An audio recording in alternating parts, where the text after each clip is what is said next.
Hello and welcome to Verum Fabula Fellowship Podcast. I'm Wes Mullins. And I'm Randy Hardman, and we will be your hosts today. It is our goal to bring you content that cultivates and enriches your daily interactions and encourages the refinement of character and intellect.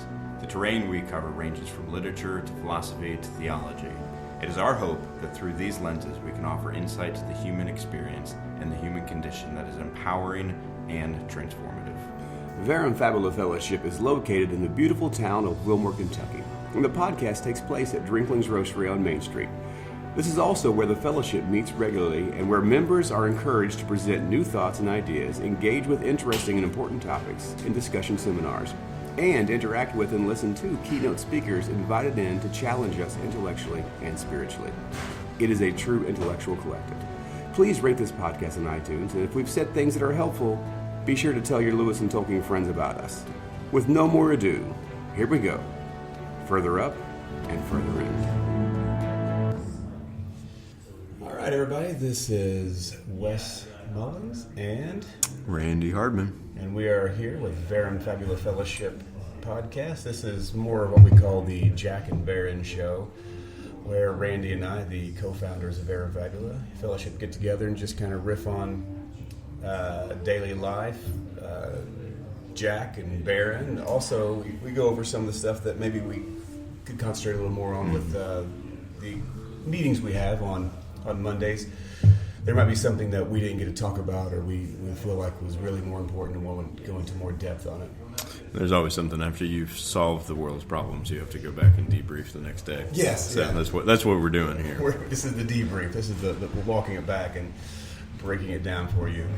So the Transposition is turned into be one of the longest essays that we're going through. It's just we're at 5 weeks now. Yeah, this is 4 weeks. 4 weeks. We're going into the fifth. Going into the fifth week, and so what we're going to do is the next podcast for the group is just going to be we're going to take out the highlights of the last 3 or 4 paragraphs and just hit some highlight stuff instead of going line by line. We did that with a couple essays and it worked out really well. Yeah. This one is not. I think it's great though because number one, it just shows that every reading, every piece of literature is going to hit people differently. I mean, there are some things that we've just kind of just been able to get through quickly. You know, we move on to the next thing, but this is obviously resonating well with individuals. And there's something very important about being able to read slow, you know, and to really just take a month and a half to 2 months to really just read an essay, you know, and just really let it sit. So I don't feel we definitely need to end it, but I think it has been good. Oh, absolutely. Just watching people come alive when they hear something or read and so one of the things that I found is I'll read Lewis's first paragraph, and I've read this essay many times, but I'll reread it and I'll read the first paragraph, and I'll go into the side to make my comments. And I'll go into this whole big comment thing, and then I'll finish the rest of the paragraph, and it's basically what I just wrote down. Oh, yeah. It's like, it follows logically that this was going to be where he was going to go, but I was just getting my thoughts out in that 1 second, and then I go read the rest of it, like, he already got the thoughts out. Oh, yeah. He had those already. Well, that's one of those things is when you read slow and you read things over and over and over again, you realize that they start to become a part of you, you know. Yes. And that's what Lewis, I'm just now starting to recognize that this is what Lewis meant when he said reading well, you know. It's not that you read, you know, when people talk about, you know, I read well or I'm well read or something like that. Sometimes we think in terms of broadness, but think about how many times you've gone back to a book that you read and you realize you don't remember a thing from this book. You don't remember a thing from this essay. It just seemed to go in one ear and out the other. And I think the beautiful thing about reading slow and reading things over and over again is that they're going to stick with you. And so your thoughts now have kind of just been developed and nurtured by how important this essay has been to you. Oh yeah, absolutely. And I think that's beautiful because Lewis, there was a guy, Donald Glover, who's a C.S. Lewis scholar. He writes about Lewis's critical theory, literary theory, and he says Lewis kept saying you need to be a good reader and a good writer. He's like, he doesn't give us any definitions on what being a good reader is. Yeah. But I think you've kind of hit it there that it's. Well, he does in his experiment of literary criticism, where he actually defines this is what I mean by being well read, and I think he specifically says, You want to pick 10 to 12 books that Right. you're just going to read over and over and over again in your life. But that's not enough criteria for Donald Glover. He wants True. specific 1, 2, 3 points. And Lewis is like, how does it hit you? Yeah. Does it speak to your soul? Is it something you can't, they're not quantifiable by literary criticism critics. Yeah. And so, but I agree, when you read Lewis, and he says, there should be something transcendent about there should be an atmosphere around it that allows you to let the watchful dragon take a break, and then you get to wrestle with these ideas. That's someone who's a good writer. Right. Well, you can't quantify that. You can't say, well, if you do these 5 things, you will create this atmosphere. That's not how it works. Right. And that frustrates some of the literary critics because Literary critics don't. they either love or they hate Lewis. So Yes. just part and parcel of being being a literary critic alongside Lewis. You either like him or don't. He said it was funny because he actually said Lewis's literary criticism doesn't work for anybody but Lewis's writings. Mm-hmm. But it does, but it was his way of saying Lewis just gave you a legend on how to read him. You're right. A key. Well, and thankfully we have that. So. Absolutely. So something that I wanted to bring up that Caitlin said last night, and I thought it was fantastic, was she was talking about how she thinks this thing of you saying the flip side of the same coin. That stuck with her, and she's like, I think Weight of Glory and Transposition are the flip side of the same coin. That both of them are expressing the limited nature of humanity and being able to interact with God or a higher medium. But Weight of Glory seems to be more hopeful, and you hear it and your heart's full of joy because you have this God saying, you couldn't handle my weight because you're so limited. You couldn't handle my glory, it would crush you. Right. And this one is, you can't understand things because you're limited in your knowledge and you're going to miss it every time. And it's going to be really difficult to get, and it's frustrating. Oh yeah, that has been my feeling with Transposition, really up until the end. The end, it kind of changes some things, but it has been kind of a frustrating read. Whereas Weight of Glory, definitely, it felt more kind of classic C.S. Lewis-y, like you're seeing things from the top down. You're but Transposition has been more of just like not only just trying to understand what he's referring to, but just trying to think, can I get past this, right? And it's just at a very existential level, his answer is no, Right. you can't. That's frustrating. It's different than the Way to Glory. You can't get there, but you need to try to get there, because the closer you can get there it's a priority of information, Right. And so the closer you can get to truth, you won't get to absolute, Right. but as close as you can get to the most objective thing that you can say, this is the closest that we can get, then your perspective in the lower medium is going to be more clear. Do you think we should define transposition again, just for the sake of, number one, repetition, but anybody else who might be chiming in on this Right. episode who don't get lost? Well, go ahead and I'll fill in some cracks if there are any. So I think Lewis in this essay on transposition is kind of wrestling. He starts off talking about speaking in tongues, and basically, So weird. yeah, it's kind of a weird place to start. But he's using this as an example of, people will come to certain elements of human expression, and they want to reduce them down to other expressions, right? So, because we have people, and this is true, we have people who go off and speaking in tongues, and it's just mumbo jumbo. You can map it neurologically. It ends up just being gibberish. I mean, you see this all the time in cults and all that kind of stuff. His argument is, skeptics will come in and they'll say, if 90% of us is this way, 10% of it is as well. And Lewis is kind of wrestling with the idea that, are there exceptions in the ways that we experience things, so that they're not all reduced down to the same base experience? And so just kind of, taking that and broadening that out to broader theological concepts, broader theological ideas of how does God work through human expressions. So what we will see as just humanity, we'll see as natural, we'll see as psychological. We'll see as physiological. We'll see it maybe even as things like when we're talking miracles and stuff like that as just coincidence. He's saying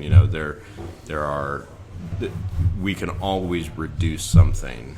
We can always reduce these things and find explanations for them that are just natural. And so he even brings out the whole, Occam's razor, and that's what people will respond on. But then he kind of wrestles with, he gives the example of, I think, anguish and joy, oftentimes exhibiting the same just kind of sensational feelings in the human body, and yet those are two very different feelings, but yet we experience them the same way. We would never say that anguish is the same thing as joy. Right. And so to have this one-to-one correlation on one thing and the other just because it looks the same, because because the sensation is the same, that just doesn't answer the problem. He points to religious language saying, well, you speak of crowns and thrones and kingdoms, and most of your language about having an encounter with God can be used in sensual or sexual language. Right. So therefore, it's just all earthly. It's all constructed in your mind, and there is no religious thing because if everything you're using can be described in a physical realm, then that's all that there is. It's physical. Yep. There is no spiritual. But Lewis is like, well, no, that one-to-one doesn't work because if you take love, for example. Love can mean many different. I love bourbon, or I love coffee. I love my wife. Right. It's not a one-to-one correlation. There's a difference in there. So he brings up this thing. If you have language and you have 20 vowel sounds, but you only have 5 symbols, right? Then, therefore, logically, each symbol has to have more than one vowel sound to it. And so he's saying that transpositionally, if something's coming from a higher medium to a lower medium, you're not going to get a one-to-one correlation. There's going to be something lacking, and some physical thing that you have on Earth, some symbol you have, is going to have more than one value to it. Right.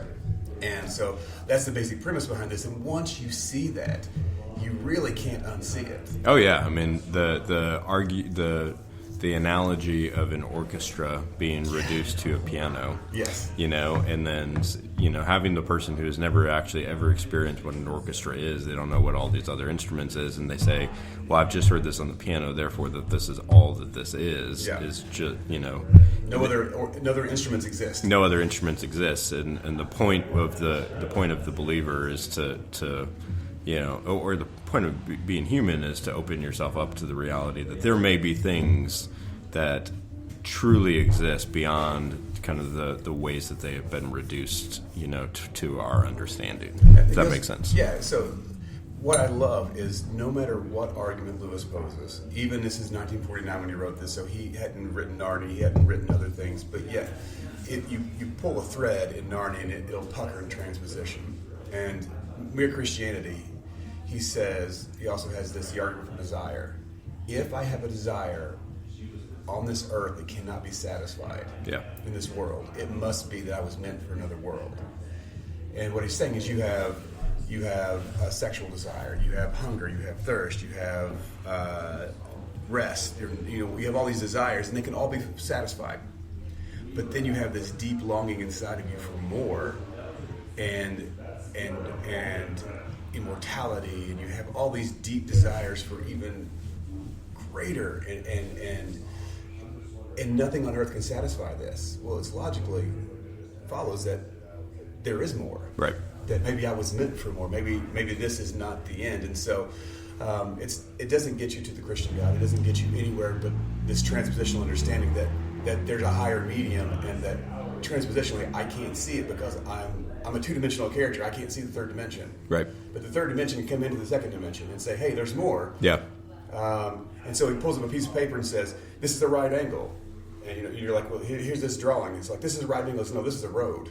Yeah. Oh, yeah. And you're like, wait, no. Well, it has to have a deeper value. Yeah, I thought about the image that kept coming to mind is, I'm not a drawer, right? But probably the last time that I really tried to be a drawer was in middle school or high school, sure. And I just could not get those lines to work. They always wanted to cross it, but I was always impressed by the people that could manage to take, to draw building lines or something like that. But at one level, all you're doing is drawing lines, and if that's all that you see, that's all that it's reduced to, then you'll never actually see what is actually created in in the picture, and that it's like if you could get inside the picture, you would understand that this is not at all lines. I mean, lines are what lines are what are used to construct this experience, but it is not the whole of it at all. I mean, it's like, again, like focusing on the trees, missing the forest in that, and it's a lot of, I think, what he's after here is like we need to be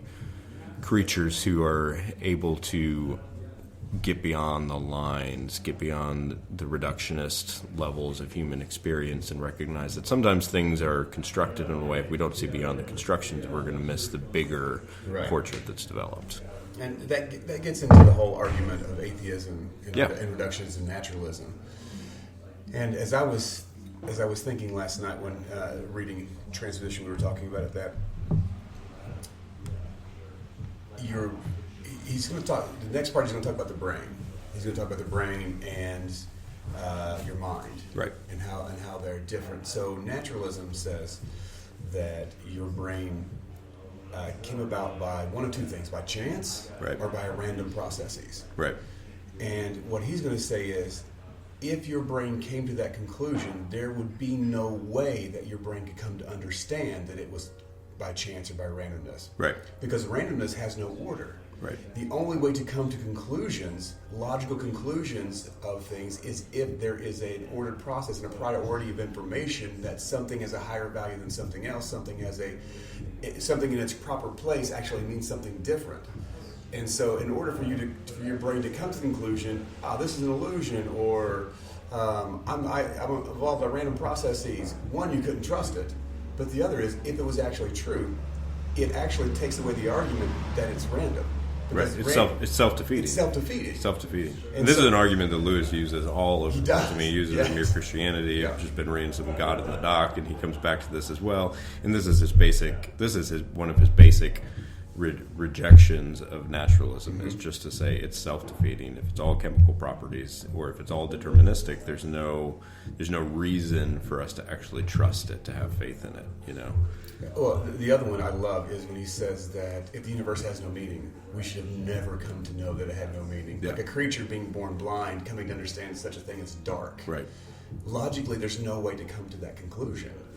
Well, and that's where I respect the nihilistic philosophers for at least being consistent. Yes, exactly. That. Like, we are nothing, and we're gonna end up that. And the other one, so I really think too, if we go back to something he says. So you think you're talking about drawing the lines on the paper, and they're saying, no, this is a road, this is all there is, and the reductionist says, no, this is it on this piece of paper. It's very similar to what Lewis says. You have the guy in the insane asylum who scrawls darkness on the wall of the cell, expecting it to blot out the sun. Right. It's like the guy drawing the line on the paper, he can't even draw the line on the paper unless there is actually a road, unless there is a sun, unless these things exist, unless he has the external world beyond the medium that he's transpositionally taking his information, his interpretation, and drawing on a page and going, this transpositional thing is the only thing that exists. Yeah.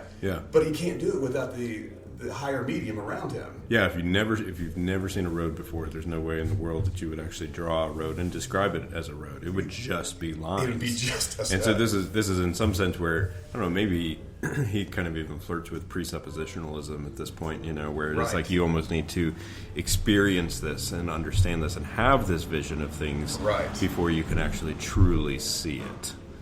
Yeah, I mean, presuppositional apologetics, it has its place. I mean, yeah.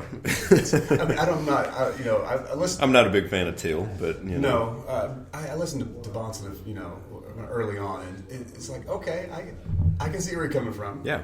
And last night I talked a little bit about, this is why, for me, I think the strongest argument for the existence of God is the ontological argument. Right.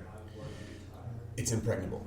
Once you accept and say that the first premise is correct, that if it's possible God to exist, the greatest possible being, if it's possible that He exists, right? If it's a possibility, then it's a fact. Yeah. The way the argument goes out, and I explained it last night. I won't do that again. But it's a misunderstood argument. Once you understand it transpositionally, you look at it and you go, Now, again, these arguments that I'm talking about don't get you to a Christian God. Right. What they get you to is an understanding of, okay, there's more. It's transcendence. Yes. Theism. What is more? Oh, well, there's a being above all beings, okay? And then again, it's priority of information. Once you set in place these understandings, then by the time you get down to the end, you're going, well, there is a God, okay? What would he be like? And then you get the point of it. Okay, so it appears that the Christian God makes the most logical sense. And that's what Lewis does in Abolition of Man. He says, oh, there's a moral law, okay? Epistemologically, everybody comes to the understanding there's a moral law. If you don't think there's a moral law, society's not going to flourish, and it's going to fall apart. The only way for societies to flourish is everyone to come to understanding there's a transcendent moral law. Right. All great religions, all great societies have this, epistemologically. Now, you have to anchor that to an ontological truth. And which one hits? Buddhism, Hinduism, which one hits more solid? It hits more solid in Christianity. Right. And that's a strong, and then you go, that's a justified true belief at that point, because you can anchor that epistemology to an ontology, and you're like, okay, that's secure. We encourage people to go look up the ontological argument. Yes, but do look it up. Don't be satisfied with kind of cursory explanations or arguments for or against this, because it is a very difficult argument. It is a very difficult. But once you kind of get ontology, you'll get it. It took me probably 2 years to understand the difference between ontological and epistemological arguments. Oh, I'm convinced most apologists don't understand the ontological argument. We settle for the kalam. Kalam, that's an easy one. But there are. I mean, when you look at like Plantinga and Swinburne and stuff like that, you know, some of our best Christian philosophers, they do land on the importance of ontology, yes, not only for evidence for God, but also for living life. Yeah, and that's where I think this is beautiful, because I think Lewis is pointing to evidences to not accept a reductionist worldview, but he's also connecting this with the importance of living life this way, not being reduced to just what we have simply experienced here, not being able to look beyond this and recognize that there are things that just like a child, right? Like until you've encountered it, you'll never be able to see it this way. You'll kind of always be stuck in a way where that's you are. why we talk about it. If you see a tree in mythology, when you go out and see a real tree, it becomes more real, right? Because you get a deeper, richer understanding of that. Yeah. So we have Transposition wrapping up at the end of the week, and you just tell by Randy and I and our talking right now how deep this can go and how much you could keep going on this. Oh, and I'm excited. Next week we kind of hit the resurrection and you know how this connects with Christian hope in particular, which is where he's kind of been aiming at this whole time. Yeah, it's been frustrating to kind of get through, but I think that this was. Especially next week, he takes his. You're right. He's a slow writer too. He takes his time. He doesn't push it. I remember reading in Mere Christianity. He's like, now before you make the mental leap that I'm talking about the Christian God, you need to slow down. Yeah. I'm not even there yet. I'm not even close. We're still laying the foundation. Yeah. And it's good because it gives you a chance to breathe and rest and go, well, let me wrestle with this for a second. Right. I don't have to accept it like somebody don't accept, like you said, my cursory explanation of the ontological argument. Go wrestle it, grab it for yourself, because then once you get it, this whole thing about the VFF and what we're doing here is for you as a listener to go, okay, let's see if there's something more. Let me wrestle this out. I can't be content to be a reductionist, because see, if you believe that this is all there is in existentialism and reductionism, you do yourself a disservice, because every knowledge base that we have points to more. Right. We can't even understand knowledge bases unless we understand there's more. There's communication. I think, Randy, you and I were talking about this before we got on the podcast about sensory understanding and pointing to afterlife and possibilities of becoming more. That in order for us to even have an understanding of what we're talking about, there has to be more. I'm using language right now, so I have a thought in my mind, and I'm able to think. So think about this. I can think about a metaphysical being of which there is no greater possibility of a being existing.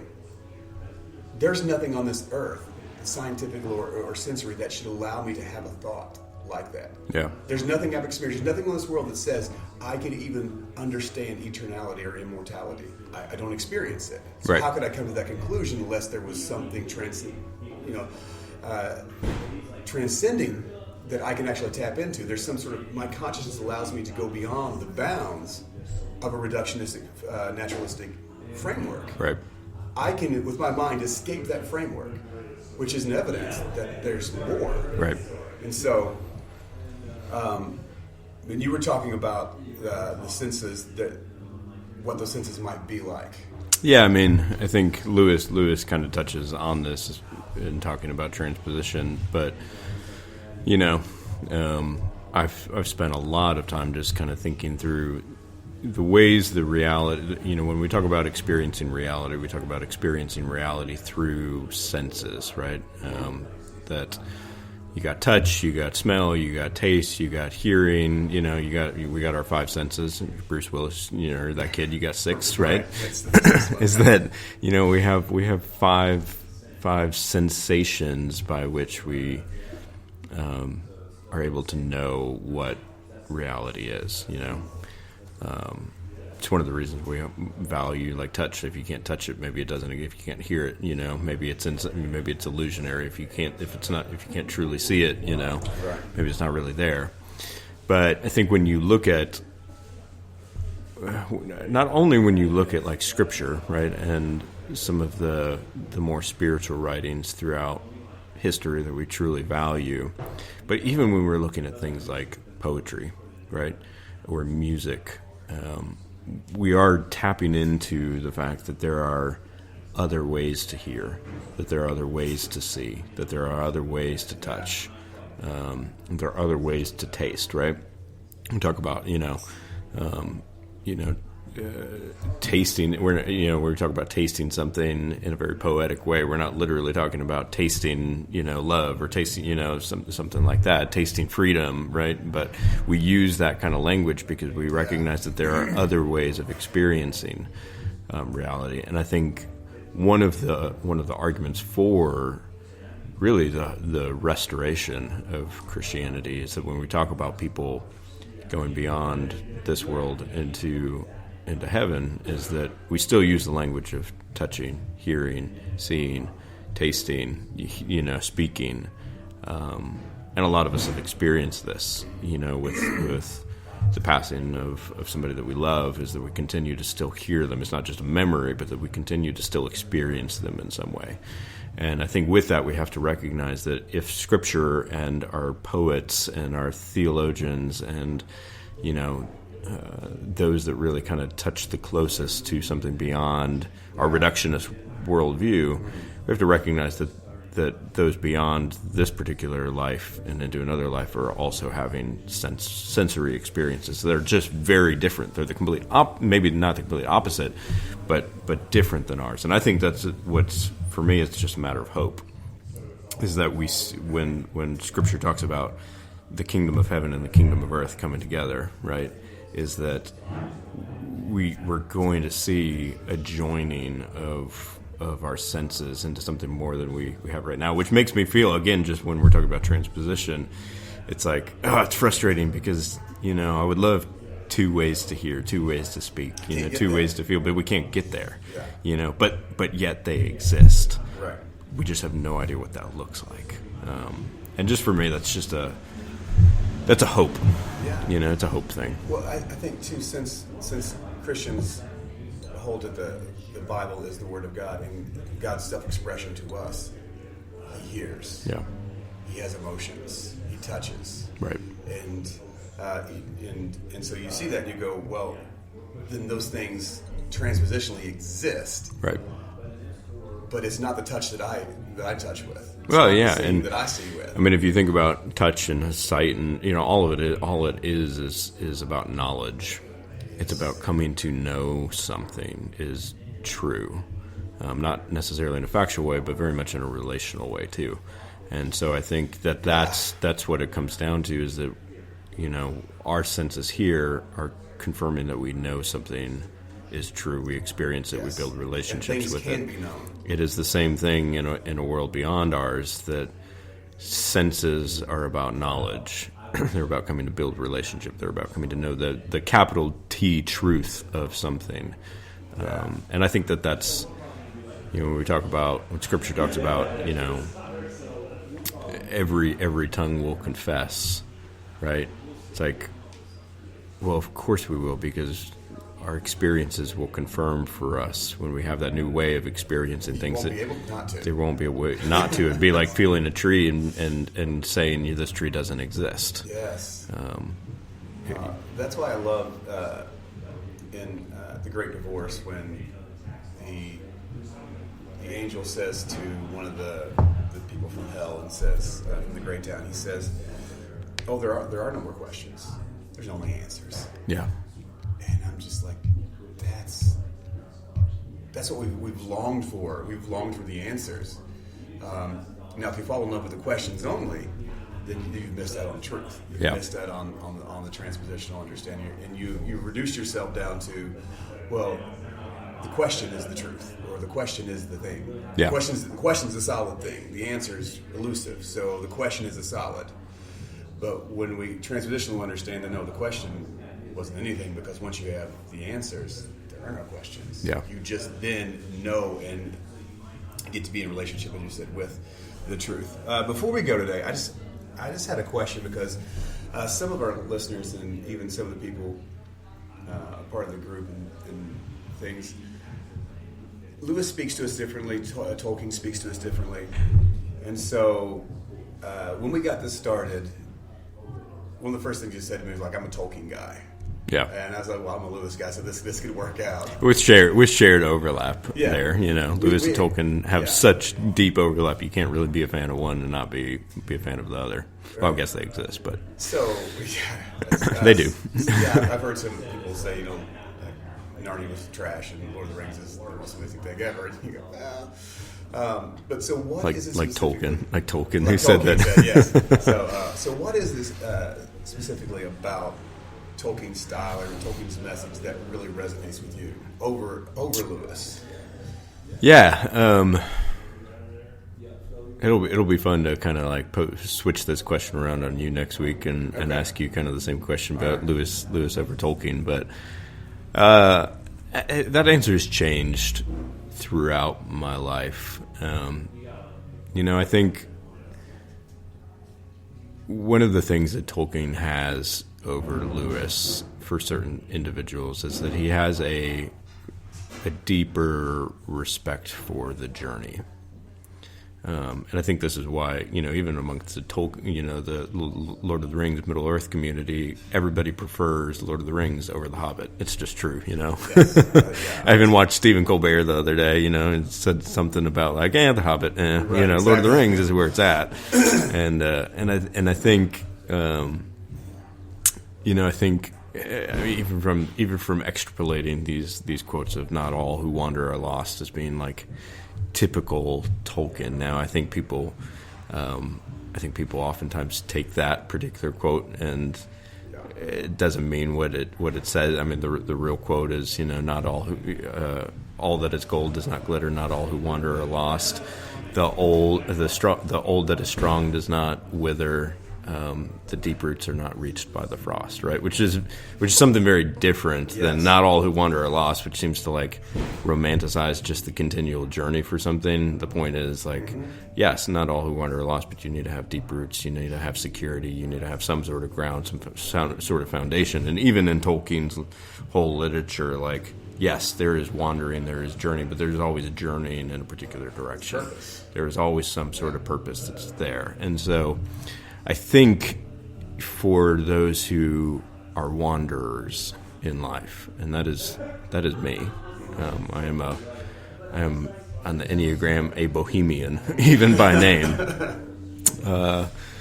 There's something beautiful about that. Lewis is great because he had wandered, but he's an apologist where Tolkien wasn't. He keeps coming down to, here's the answers.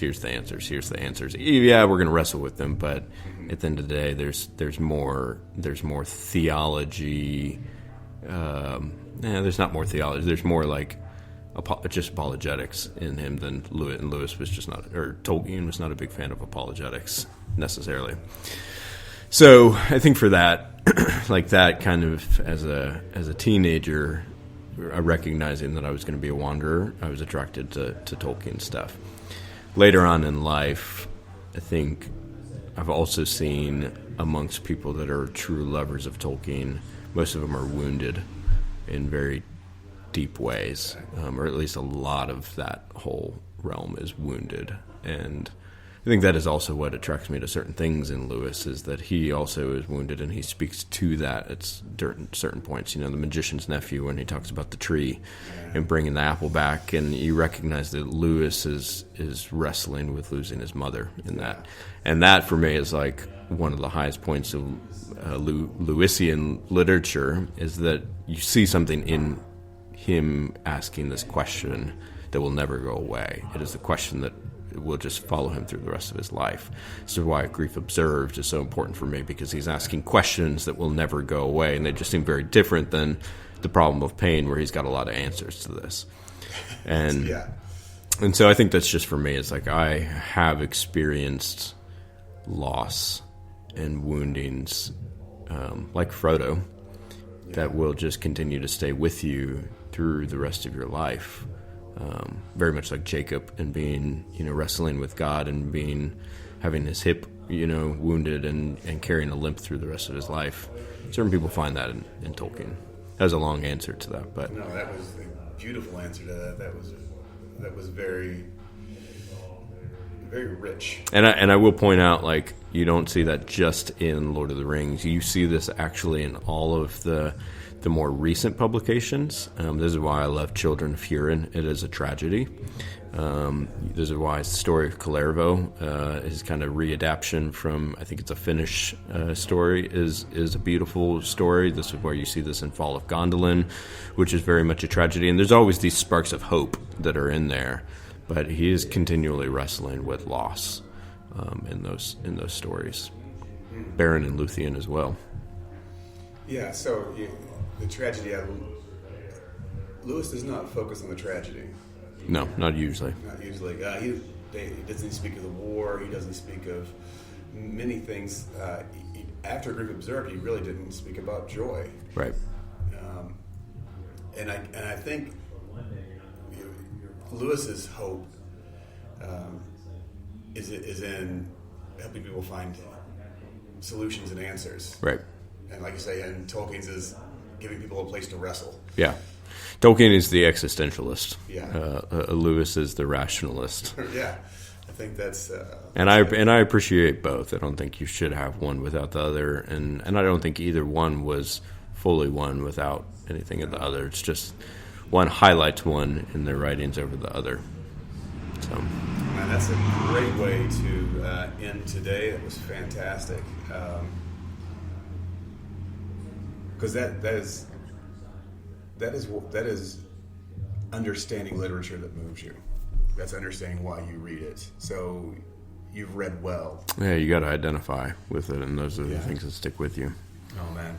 All right, so I'll be ready to answer my question next week on that, and we're going to hit transposition. Why you prefer the Twilight series over Yes. Narnia? For Narnia, I prefer the Twilight. I know there's a secret thing going on, man. That's the Hunger Games, any Divergent series, all those are. It's a big Robert Pattinson fan. Yes, I am. Wes.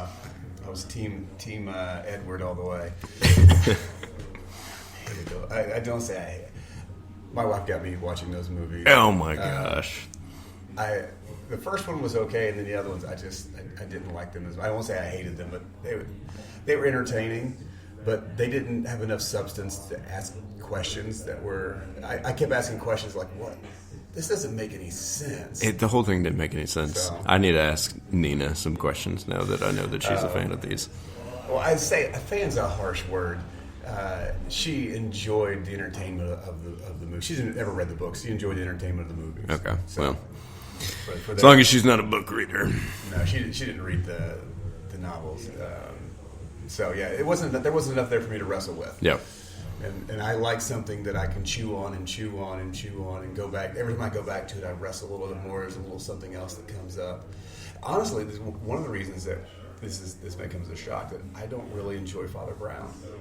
Oh yeah, you've mentioned that before. Yeah, and I know because my buddy Michael Ward he thinks Father Brown's superior to Sherlock, and I've read the books and they don't hit me in the same way. Yeah, like I said, a lot of people, even in the Tolkien community, don't really care for The Hobbit. You read it once or twice, and you can kind of leave behind. Yeah, everything else I've read of Chesterton's is just, it's fantastic. I will say, The Man Who Was Thursday, I don't get it. Yeah, I love it. I've never read it, but I loved it. It was so good, but I don't even know what to wrestle with. Like it's like, because you start wrestling and then he jumps over here and does something else. You're like, wait, and then he's over here doing something. You're like, I don't know. Yeah, it's that old British literature way.